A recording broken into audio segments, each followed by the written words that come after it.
ताजमहल की पूरी कहानी, प्रेम, सत्ता, त्याग और अमरता की दास्तान। 17वीं शताब्दी का भारत, मुगल साम्राज्य अपने चरम पर था।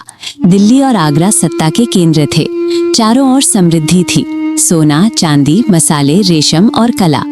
मुगल बादशाह सिर्फ योद्धा नहीं थे, वे कला, स्थापत्य और साहित्य के संरक्षक भी थे। इस दौर में एक ऐसा बादशाह पैदा हुआ जिसके दिल में प्रेम भी था और दिमाग में सत्ता की कठोर समझ भी। उसका नाम था शहाबुद्दीन मोहम्मद खुर्रम, जिसे दुनिया शाहजहां के नाम से जानती है। शाहजहां का बचपन और व्यक्तित्व। शाहजहां का जन्म 5 जनवरी 1592 को हुआ। वे मुगल बादशाह जहांगीर के पुत्र और अकबर महान के पोते थे। बचपन से ही शाहजहां को स्थापत्य कला, कविता, संगीत, युद्ध रणनीति, इन सब में गहरी रुचि थी। वे सुसंस्कृत, गंभीर और सौंदर्य प्रेमी थे। लेकिन उनका दिल सबसे ज्यादा जिस चीज से भरा था, प्रेम। मुमताज महल से पहली मुलाकात। साल था 1407। शाहजहां उस समय केवल 15 वर्ष के थे। आगरा के शाही बाजार में एक सुंदर, सुलझी हुई और आत्मविश्वासी युवती ने उनका ध्यान खींचा। उसका नाम था अर्जुमंद बानो बेगम। वो कोई साधारण लड़की नहीं थी, वो फारसी संस्कृति में पली बढ़ी थी। उसके पिता शाही दरबार से जुड़े थे। वो बुद्धिमान, संवेदनशील और दृढ़ स्वभाव की थी। कहते हैं पहली नजर में ही शाहजहां ने तय कर लिया था, मैं इसी से विवाह करूंगा। विवाह और मुमताज का स्थान। 1612 में दोनों का विवाह हुआ। विवाह के बाद अर्जुमंद बानो को उपाधि मिली, मुमताज महल, अर्थ महल की अनमोल मोती। मुगल बादशाहों की कई पत्नियां होती थीं, लेकिन मुमताज सिर्फ पत्नी नहीं थीं, वे शाहजहां की सलाहकार थीं, उनकी विश्वास पात्र थीं, हर युद्ध और यात्रा में साथ रहती थीं। शाहजहां उनसे हर फैसला साझा करते थे। प्रेम और परिवार। शाहजहां और मुमताज के 14 बच्चे हुए। मुमताज हर गर्भावस्था में भी शाहजहां के साथ रहती थी। ये प्रेम विलासिता नहीं था, बल्कि गहरा, स्थिर और समर्पित संबंध था। दरबार में कहा जाता था, बादशाह का दिल मुमताज के बिना अधूरा है। वो मनहूस रात 1631।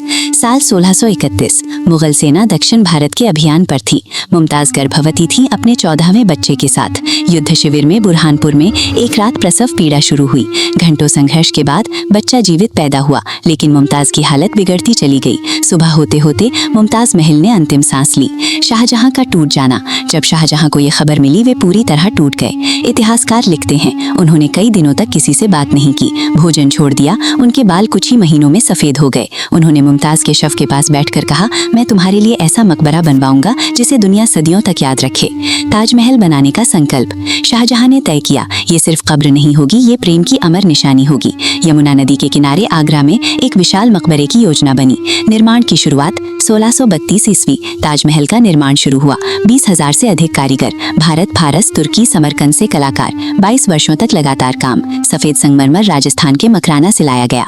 स्थापत्य की अद्भुतता। ताजमहल सिर्फ इमारत नहीं है, मुख्य विशेषताएं 4 मीनारें हल्की बाहर की ओर झुकी हुई, विशाल गुंबद, कुरान की आयतें काले संगमरमर से जड़ी, फूलों की नक्काशी, बदलते रंग, सुबह गुलाबी, दिन में सफेद, चांदी में सिल्वर।